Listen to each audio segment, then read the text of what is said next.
In this video, we'll learn about direct variation. It's a type of function. By the end of the video, you can answer the question, what is it and how do I recognize it? Let's start with a familiar context, making lemonade. To make 1 pitcher of lemonade, 5 lemons are used. How many pitchers of lemonade can be made from 35 lemons? So this is what we call a proportional relationship. And we like to solve these problems using a rule of 4. And each block will have a different representation. We'll start with the context and just rephrase the question. And now we'll go on to the table form. And notice my X is going to be lemons, that's my input. My Y is pitchers, that's my output. If I have no lemons, of course I'll make no lemonade. 5 lemons will yield 1 pitcher. 10 lemons will result in 2 pitchers.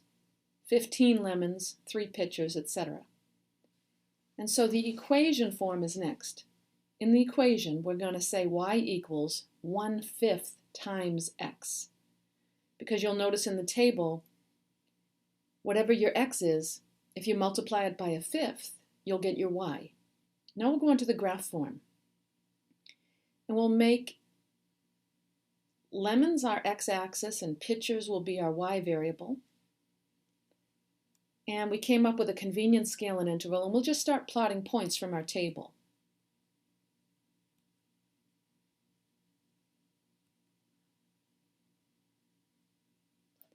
The lemons is called our independent variable, and the pitchers is our dependent variable. And now before we connect the dots, we want to make sure it makes sense with the context. Would it be possible to have fractional parts of either lemons and or the pitchers of lemonade? Yeah, it would make sense. You could have that. So we'll connect the dots. And now we can answer the question. How many pitchers of lemonade can be made from 35 lemons? Well, we would have to extend our graph to figure that out, wouldn't we? We would have to extend our table. But I think we can use our equation to answer the question. And so let's put 35 in place of x. And now let's just multiply 1/5 times 35, that's 7. So 7 pitchers of lemonade could be made from 35 lemons. So that was our first example. We'll go on to another example called gas mileage. A car uses 8 gallons of gasoline to travel 240 miles. How much gasoline will the car use to travel 420 miles? So again, the rule of 4. Here's your context. And now let's move on to our table. Of course, if you have 0 gallons of gasoline, that would be 0 miles. We started with the 8 gallons that was given at 240 miles. And I divided by 2 to get 4 gallons of gasoline would result in 120 miles. Then I divided that by 4. 1 gallon of gasoline would result in 30 miles driven. So what I can see here to write my equation is I multiply my x value by 30 to get the y value.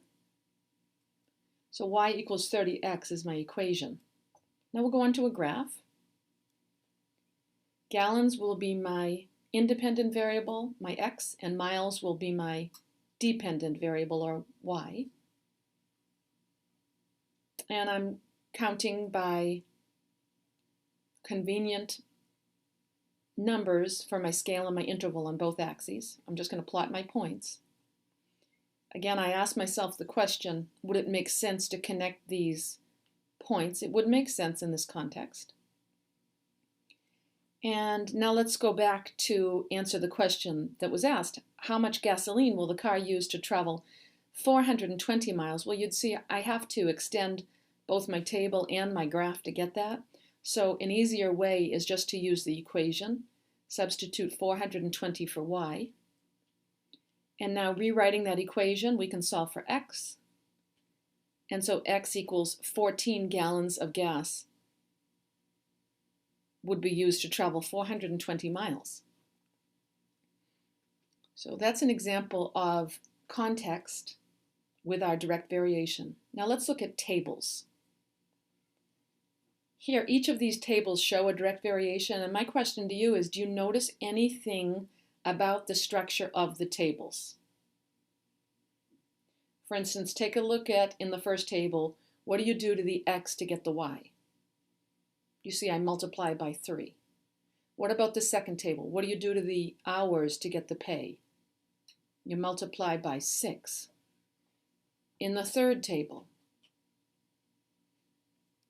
it looks like you multiply by some fraction, right? In fact, you multiply by 3/4 to get the child price. So in the tables above, y varies directly with x. That's how we say that. In other words, the y value of each table can be determined by multiplying the corresponding x value by some constant. It's important you understand in direct variations, the tables show a multiplicative relationship. Let's move on to graphs. Graphs are really nice for direct variation. Do you notice anything that is similar about all 3 graphs? Do you notice a point that all 3 graphs go through? They will always be linear functions that pass through the origin. That's how you can tell immediately if a graph represents a direct variation, if it goes through the origin and it's a straight line. All right, let's look at the equation form, also a real nice way to tell a direct variation. These equations are direct variations because, as you can see, that if you were to graph them, they would go through the origin. So it turns out the equation form will always look like this. Y equals some number k times x. There will never be a y-intercept other than 0. So it has to be of this form if it's a direct variation. All right, finally, ordered pairs. Kind of like a table. In the top set of ordered pairs, what do you do to each x value to get the y? Do you notice you multiply by 5? And in the bottom set of ordered pairs, it looks like we're multiplying by -1/3. So in sets of ordered pairs, y varies directly with x. The y coordinate is the result of multiplying the x coordinate by some constant. All right, so let's get practice with this constant of variation.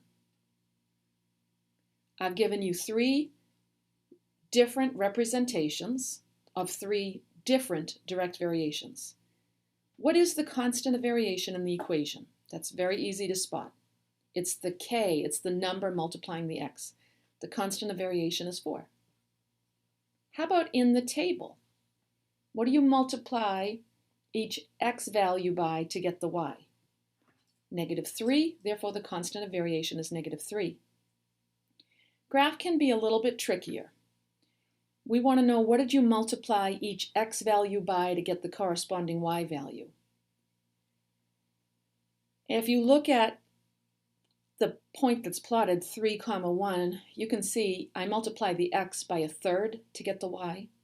If you look at 12, 4, multiply the 12 by 1/3 to get the 4. Therefore, the constant of variation is 1/3. Turns out it is the slope of graphs of direct variations. Okay, finally, just a little bit more practice with